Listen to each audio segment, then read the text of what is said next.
घुघुती पिछले 2 सालों से आपको उत्तराखंड के कल, आज और कल से रूबरू करा रही है। हमारी इस कोशिश को आपने बहुत प्रेम और सपोर्ट किया है और आपके इसी प्रेम और सपोर्ट से अब हम इस जर्नी में एक और पेशकश शुरू करने जा रहे हैं। इस पेशकश में हम आपको उत्तराखंड के उन मुद्दों और स्कीम्स पर बात करेंगे जिनका सीधा असर आप पर पड़ता है। आप जानेंगे केंद्र और राज्य सरकार की वो हर एक योजना जो बनी है आपके फायदे के लिए। न सिर्फ आप इन योजनाओं के बारे में जानेंगे बल्कि ये भी जानेंगे कि आप इन योजनाओं को कहां-कहां और कैसे-कैसे इस्तेमाल कर सकते हैं। तो पेश है आपके लिए घुघुती की नई पेशकश जनहित में जारी।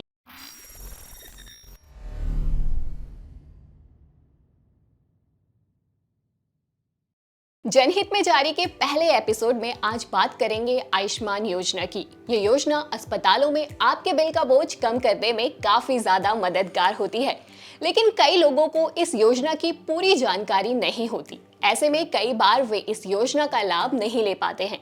आज हम अटल आयुष्मान योजना में अप्लाई करने से लेकर उसका इस्तेमाल करने तक की हर एक डिटेल आपको देने जा रहे हैं।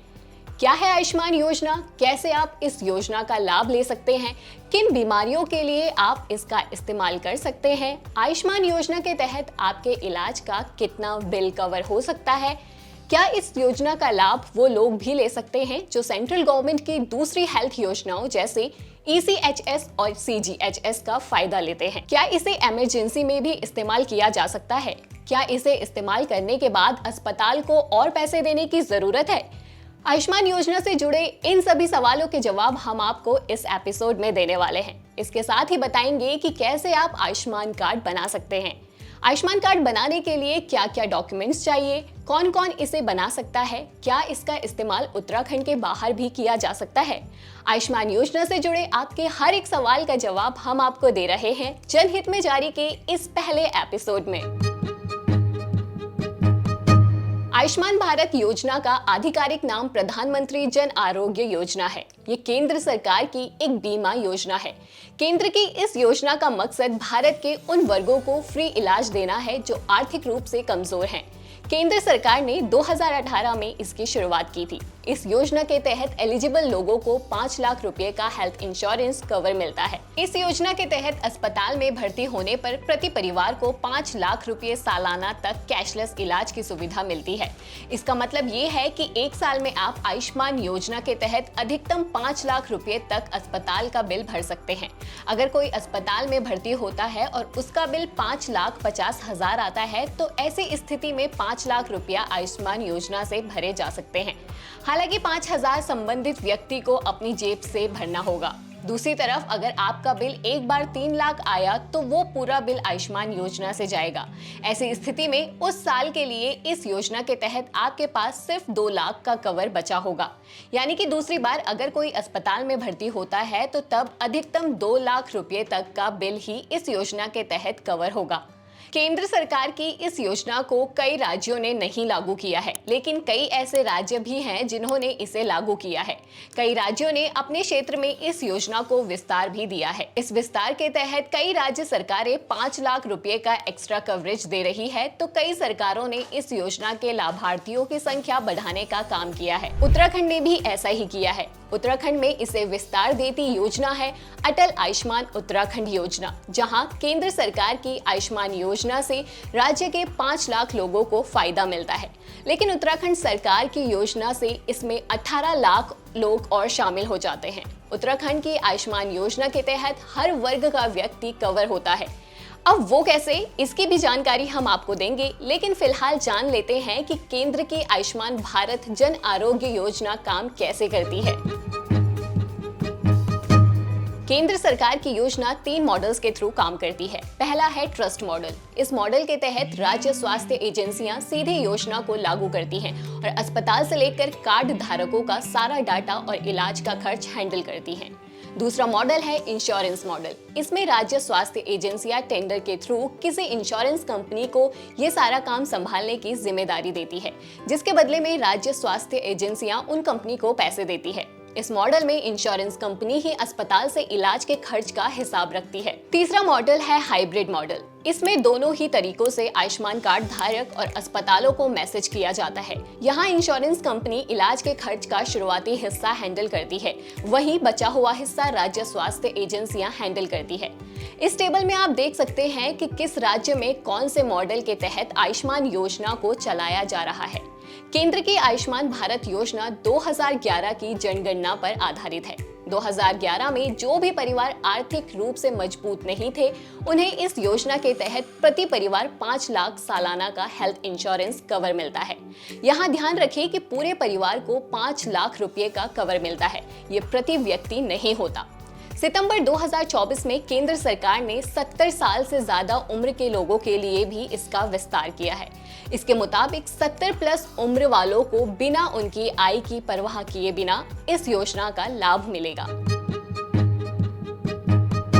ग्रामीण क्षेत्रों में इस योजना का लाभ उन्हें मिलेगा जो परिवार कच्चे मकान में रहते हैं, जो परिवार अनुसूचित जाति या जनजाति में आते हैं, या वो परिवार जिसमें 16 से 59 साल की उम्र का कोई व्यक्ति नौकरी या किसी भी तरह की रोजगार ना करता हो। इसके साथ ही दिव्यांग व्यक्ति, भूमिहीन मजदूर, दिहाड़ी मजदूर, बंधुआ मजदूर से छुड़ाए गए लोग, आदिवासी और बेसहारा परिवारों को इस योजना का लाभ दिया जा रहा है। वहीं शहरी क्षेत्र की बात करें तो रेहड़ी पटरी वाले, दिहाड़ी मजदूर, ड्राइवर, कंडक्टर, रिक्शा चलाने वाले, सफाई कर्मचारी, घरों में काम करने वाले लोग, कारीगर, कूड़ा उठाने वाले, दिहाड़ी मजदूर, बीपीएल कार्ड धारक, मोची या सड़क पर ठेला लगाने वाले मिस्त्री, बेलदार, प्लम्बर, पेंटर, सिक्योरिटी गार्ड, कुली, इलेक्ट्रीशियन और रिपेयरिंग का काम करने वालों को भी फायदा मिलता है। इस योजना के तहत अस्पताल में एडमिट होने से 3 दिन पहले से 15 दिन बाद तक के सारे टेस्ट और दवाइयों का खर्चा कवर होता है। इस योजना के तहत आपको इलाज के लिए सिर्फ अपना आयुष्मान कार्ड ही अस्पताल में दिखाना होगा और आपकी बीमारी का सारा खर्चा सरकार उठाएगी। यहाँ कैशलेस इलाज है, यानी कि आपको अपनी जेब से पैसे नहीं देने हैं। इसमें ग्रामीण क्षेत्र के स्वास्थ्य और कल्याण केंद्र भी शामिल हैं, जिनका उद्देश्य विशेष रूप से ग्रामीण क्षेत्रों में रहने वाले लोगों को प्राथमिक स्वास्थ्य सेवाएं प्रदान करना है। आयुष्मान भारत योजना के तहत लाभार्थी अस्पताल में भर्ती होने, डे केयर ट्रीटमेंट, सर्जरी जैसी अलग अलग हेल्थ सुविधाओं का लाभ उठा सकते हैं। इस योजना में पहले से मौजूद स्थितियां और गंभीर बीमारी भी शामिल है, यानी कि आपको अगर पहले से ही कोई बीमारी हो रही है तो उसका इलाज भी आप इस योजना के तहत करा सकते हैं। लाभार्थी इन चिकित्सा सेवाओं का उपयोग देश भर में किसी भी लिस्टेड अस्पताल में कर सकते हैं। शुरुआत में इस योजना में कुल 1393 मेडिकल पैकेज थे, जो अब बढ़कर 1929 हो गए हैं। मेडिकल पैकेज मेडिकल टेस्ट और स्क्रीनिंग का एक सेट होता है। देश में अभी तक 35,45,10,568 आयुष्मान कार्ड बन चुके हैं। इस लिस्ट में आप देख सकते हैं कि किस राज्य में कितने कार्ड बने हैं। उत्तराखंड की बात की जाए तो यहाँ 57 लाख से ज्यादा आयुष्मान कार्ड बन चुके हैं। उत्तराखंड में आयुष्मान कार्ड सिर्फ कमजोर वर्ग के लिए ही नहीं बन रहे हैं, बल्कि ये हर वर्ग के लोगों के लिए बन रहे हैं। अब वो कैसे? इसका जवाब है उत्तराखंड की अपनी अटल आयुष्मान योजना। केंद्र की आयुष्मान योजना के लिए उत्तराखंड में 5,37,000 लोगों की पहचान की गई है। अब इस योजना का लाभ सभी उत्तराखंडियों को देने के लिए उत्तराखंड राज्य सरकार ने अटल आयुष्मान योजना लाई है। अटल आयुष्मान उत्तराखंड योजना के तहत सभी उत्तराखंडी परिवारों को इसका लाभ दिया जाता है। यहाँ पर आर्थिक स्थिति वाली शर्त लागू नहीं होती, यानी कि सभी उत्तराखंडियों को 5 लाख रुपए तक का स्वास्थ्य बीमा कवर मिलता है। अटल आयुष्मान योजना की घोषणा तत्कालीन मुख्यमंत्री त्रिवेंद्र सिंह रावत जी ने 2018 में की थी। इस योजना में राज्य के लगभग 23 लाख परिवारों को शामिल किया गया था। जैसी सुविधाएं केंद्र की आयुष्मान योजना देती है, वैसी ही सुविधाएं उत्तराखंड राज्य सरकार की अटल आयुष्मान योजना में भी मिलती है। इसके अलावा जिन लोगों का किसी वजह से अटल आयुष्मान कार्ड नहीं बन पा रहा है, उनके लिए राज्य सरकार ने गोल्डन कार्ड की सुविधा भी दी है। इस योजना का लाभ केवल वही परिवार ले सकते हैं जो परिवार राज्य का स्थायी निवासी है और जिसके पास NFSA अधिनियम अंतर्गत जारी राशन कार्ड हो। यहाँ पर ये ध्यान रखें कि जो परिवार केंद्र की CGHS और ECHS योजना का लाभ उठा रहे हैं, उन्हें अटल आयुष्मान योजना का फायदा नहीं मिलेगा। हालांकि उनके पास CGHS और ECHS को छोड़कर अटल आयुष्मान योजना चुनने का विकल्प जरूर है। हालांकि एक बार चुनने के बाद आप वापस स्विच नहीं कर पाएंगे। अब जान लेते हैं कि आयुष्मान योजना के अंतर्गत आप कैसे और कौन कौन से इलाज करा सकते हैं। यहाँ पर ये भी बता दें कि अटल आयुष्मान और केंद्र की आयुष्मान योजना के इस्तेमाल करने समेत दूसरे सभी नियम लगभग समान हैं। आयुष्मान योजना का लाभ लेने के लिए सबसे पहले आपको आयुष्मान कार्ड बनाना होगा। वैसे तो आयुष्मान कार्ड बनवाने के लिए खुद सरकार आपके घर आती है। आंगनवाड़ी कार्यकर्ताओं के जरिए इस काम को किया जा सकता है। लेकिन अगर आप खुद से आयुष्मान कार्ड बनाना चाहते हैं तो आपके पास आधार कार्ड, निवासी प्रमाण पत्र, आय प्रमाण पत्र, जाति प्रमाण पत्र, NFSA राशन कार्ड, MSBY यानी मुख्यमंत्री स्वास्थ्य बीमा card, bank passbook, photograph, mobile number, SECC ID और यही दस्तावेज आपको अटल आयुष्मान उत्तराखंड योजना के आवेदन के लिए भी जरूरी है। खैर, ये तो हो गई डॉक्यूमेंट्स। अब बढ़ते हैं अगले स्टेप की तरफ। अगर आप खुद बनाने से बचना चाहते हैं तो नजदीकी CSC यानी कॉमन सर्विस सेंटर पर जाकर भी बनवा सकते हैं, जहां इसे बनाने की फीस 30 रुपये है। अगर आप आयुष्मान कार्ड खुद से ही बनाना चाहते हैं तो आप ऑनलाइन भी बनवा सकते हैं। आपको भारत सरकार की इस वेबसाइट पर जाना है। यहाँ जाने के बाद कुछ ऐसा इंटरफेस आएगा। यहाँ आपको लॉग इन एज बेनिफिशियरी और एज ऑपरेटर ऑप्शन दिखेगा। आपको बेनिफिशियरी वाले ऑप्शन को सेलेक्ट करना होगा। इसके बाद आपको कैप्चा डालना होगा। इसके बाद अपना मोबाइल नंबर एंटर करना है। नंबर पर OTP आएगा और दोबारा कैप्चा डालने के बाद लॉग्ड इन हो जाएगा। दूसरे पेज में आपको कुछ ऐसा इंटरफेस दिखाई देगा। यहाँ आपको सबसे पहले स्कीम सेलेक्ट करनी है जो कि है PMJAY। इसके बाद स्टेट डालना है।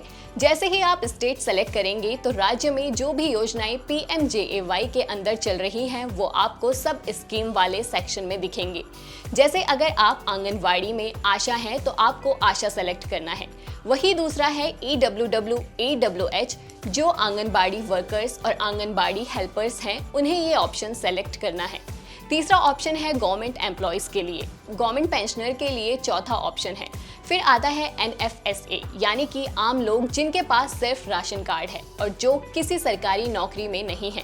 इसके बाद आता है ऑप्शन PM जनमन यानी वो लोग जो जनजाति और आदिवासी वाली श्रेणी में आते हैं। और इसके बाद लास्ट ऑप्शन है उत्तराखंड राज्य में PMJAY SECCI। इसमें वो परिवार आएंगे जो 2011 के सोशियो इकोनॉमिक कास्ट सेंसस में पिछड़े हुए थे। तो आप जिस ही स्कीम के अंदर आते हैं आपको उसे सेलेक्ट करना है। इसके बाद आपको अपना डिस्ट्रिक्ट सेलेक्ट करना है और लास्ट में अपने परिवार को सर्च करना है। ऐसे ही अलग अलग स्कीम के लिए सर्च करने के अलग अलग ऑप्शन हैं। आम लोगों के केस में स्कीम NFSA है, तो यहाँ सिर्फ राशन कार्ड नंबर से ही आप खुद को ढूंढ सकते हैं और देख सकते हैं कि आप एलिजिबल हैं या नहीं। फैमिली ID और कैप्चा डालने के बाद आपको सर्च बटन पर क्लिक करना है, जिसके बाद ऐसा कुछ इंटरफेस खुलेगा जहां लेफ्ट साइड में आपको फैमिली मेंबर्स के नाम दिख रहे होंगे और राइट साइड में eKYC स्टेटस दिख रहा होगा। अगर आपने आयुष्मान कार्ड नहीं बनाया होगा तो eKYC स्टेटस के नीचे आइडेंटिफाइड लिखा हुआ आएगा और अगर आपका आयुष्मान कार्ड बन गया है तो eKYC के नीचे वेरीफाइड लिखा हुआ दिखाई देगा। ऐसे में आप अपना आयुष्मान कार्ड यहाँ से डाउनलोड भी कर सकते हैं।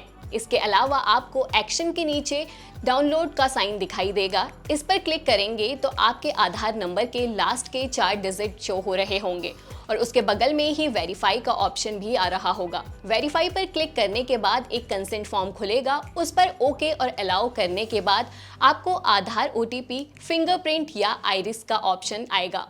OTP वाले पर क्लिक करने और OTP डाल के आप आयुष्मान कार्ड को डाउनलोड कर सकते हैं और अगर नया बनाना चाहते हैं तो डाउनलोड की जगह eKYC का ऑप्शन चुनें। उसके बाद कंसेंट फॉर्म खुलेगा और इस पर अलाउ करने के बाद आधार OTP, फिंगरप्रिंट और आइरिस का ऑप्शन आएगा। OTP वाले पर क्लिक करें। OTP डालेंगे तो आपकी डिटेल खुल जाएगी। यहाँ आपको अपनी डिटेल डालनी है और अपनी डिटेल चेक करनी है। फिर अपना एड्रेस डालकर अपनी फोटो अपलोड करके आपको सूचित कर देना है। इसके 10-15 मिनट में अप्रूवल होकर आपका कार्ड डाउनलोड के लिए अवेलेबल हो जाएगा। अगर आपकी डिटेल शो नहीं हो रही है तो आप CSC सेंटर जाकर भी मदद ले सकते हैं। कार्ड तो बन गया है, लेकिन अब इसे उपयोग कैसे करें? तो इसे इस्तेमाल करने का सरल सा तरीका ये है कि आपको ये आयुष्मान कार्ड अपने साथ लेकर जाना है और इलाज के टाइम पर काउंटर पर रजिस्ट्रेशन हो रहा होता है तो ये कार्ड उन्हें देना है और आपका काम हो जाएगा। अब बहुत से लोगों को ये भी दिक्कत होती है कि वो अस्पताल तो जाते हैं, लेकिन अस्पताल आयुष्मान कार्ड लेने से मना कर देता है। ऐसे में क्या किया जाए, तो उसका उपाय भी हम आपको बताते हैं। अब हर सरकारी अस्पताल में आयुष्मान कार्ड को लिया जा रहा है। अगर आप ऐसा सोच रहे हैं तो आप गलत हैं। आयुष्मान कार्ड से इलाज सिर्फ उन अस्पतालों में हो रहा है जो इस योजना के तहत एम्पैनल्ड, यानी जो अस्पताल इस योजना के तहत शामिल हुए हैं। लेकिन कौन सा अस्पताल शामिल है या नहीं, ये आपको कैसे पता चलेगा? तो ये जानने के लिए फिर आप इस वेबसाइट पर पहुंचे। वेबसाइट पर आपको लेफ्ट साइड में ऊपर की तरफ फाइंड एम्पैनल्ड हॉस्पिटल लिखा मिलेगा। इस पर क्लिक करने के बाद नया पेज खुलेगा। यहाँ आप पिन कोड, डिस्ट्रिक्ट और अस्पताल का नाम डालकर चेक कर सकते हैं। उदाहरण के लिए आपको देहरादून में कोई अस्पताल ढूंढना है। इसके लिए आप बाय डिस्ट्रिक्ट वाले ऑप्शन पर जाएं। यहाँ क्लिक करते ही आपको स्टेट और डिस्ट्रिक्ट सेलेक्ट करनी है। स्टेट को कर दीजिए उत्तराखंड और डिस्ट्रिक्ट को देहरादून और फिर आपके सामने होगी सभी एम्पैनल्ड अस्पतालों की लिस्ट। आप किसी अस्पताल को नाम से भी ढूंढ सकते हैं। आपको बाई फैसिलिटी नेम वाले सेक्शन पर आकर अस्पताल का नाम सर्च करना है। इस पोर्टल में आप ये भी देख सकते हैं कि कौन से अस्पताल को सरकार ने इस लिस्ट से हटा दिया है। इसके अलावा आप pmjay.gov.in पर जाकर भी अस्पताल खोज सकते हैं। आप पूरे भारत में किसी भी राज्य के उन अस्पतालों में इलाज करा सकते हैं जिनका नाम आयुष्मान योजना की लिस्ट में है। अब कई लोगों को ये दिक्कत भी सामने आती है कि आयुष्मान योजना के अंतर्गत इलाज तो मिल रहा है, लेकिन मेरी बीमारी का इलाज नहीं कर रहे हैं। तो जिस बीमारी का आप इलाज कराना चाहते हैं वो आयुष्मान योजना के तहत कवर होती भी है या नहीं, आइए ये भी जान लेते हैं। आयुष्मान योजना का इस्तेमाल किसी भी इमरजेंसी में कर सकते हैं। इसके साथ ही कैंसर जैसी बड़ी बीमारी का इलाज भी संभव है। फिलहाल आयुष्मान योजना के तहत 1929 अलग अलग बीमारियों का इलाज हो रहा है। कोई बीमारी इस कवरेज में शामिल है या नहीं, ये आप हेल्थ बेनिफिट 2.0 की इस PDF में सर्च कर सकते हैं। ये भारत सरकार की लेटेस्ट हेल्थ बेनिफिट PDF है।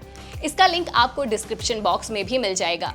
ये तो कौन सी बीमारियां शामिल है उसकी बात हो गई, लेकिन कौन सी वो बीमारियां हैं जो शामिल नहीं है उसकी भी बात कर लेते हैं। आयुष्मान योजना में ना शामिल होने वाली कई स्थितियां और बीमारियां शामिल है। ऐसी स्थिति जिसमें अस्पताल में भर्ती होने की आवश्यकता ना हो, जैसे बुखार, खांसी, जुकाम इत्यादि। कोई भी दांतों का ट्रीटमेंट और सर्जरी शामिल नहीं है, यानी कि अगर आप दांतों की फिलिंग, कैविटी, रूट कैनाल, नए दांतों को लगाना चाहते हैं तो ये शामिल नहीं है। इसके अलावा कोई भी वैक्सीनेशन, प्लास्टिक सर्जरी, टैटू हटाने के लिए सर्जरी, कॉस्मेटिक प्रोसीजर कवर नहीं होते। अगर आप कोमा में हैं और साइकोलॉजिकल और फिजिकल साइन नहीं दिख रहे हैं तो कवरेज नहीं मिलेगा। उत्तराखंड की अटल आयुष्मान योजना और गोल्डन कार्ड के नियम भी यही हैं। हालांकि आयुष्मान भारत योजना में OPD सेवा कवर नहीं है। कुल मिलाकर आयुष्मान योजना की जो प्रक्रिया है वही प्रोसेस उत्तराखंड की अटल आयुष्मान योजना के लिए अपनाई जाती है। अभी की बात करें तो पूरे प्रदेश में करीब 24 लाख परिवारों के राशन कार्ड हैं और इसमें से 97.11 लाख लोगों के आयुष्मान कार्ड बन चुके हैं। इसके अलावा करीब 5 लाख कर्मचारियों और पेंशनर्स के भी गोल्डन कार्ड बन चुके हैं। तो देखा जाए तो अटल आयुष्मान योजना और गोल्डन कार्ड के जरिए जो 5 लाख का सालाना कवर दिया जा रहा है, ये एक अच्छी पहल और योजना साबित होती जा रही है। बता दें कि जिनकी बायोमेट्रिक्स नहीं लग रही है या फिर जिनके दस्तावेज में दिक्कत आ रही है, उनके लिए गोल्डन कार्ड बनाया जा रहा है। तो जनहित में जारी के इस एपिसोड में हमने आयुष्मान योजना को आसान भाषा में आपको समझाने की कोशिश की है। कोई सवाल या आशंका आपके मन में है तो आप कमेंट बॉक्स में लिख सकते हैं और हमें पूछ सकते हैं और हम कोशिश करेंगे कि उन सवालों का जवाब दे सके। तब तक अगर आपको हमारी ये पेशकश पसंद आ रही है तो इस एपिसोड को ज़्यादा से ज़्यादा लोगों तक पहुंचाएं और इसे लाइक और शेयर करें और साथ ही हमारे चैनल को सब्सक्राइब करना ना भूलें। मैं निशा जल्द ही हाजिर होंगी एक नए एपिसोड के साथ, एक नए मुद्दे के साथ, जो होगा जनहित में जारी।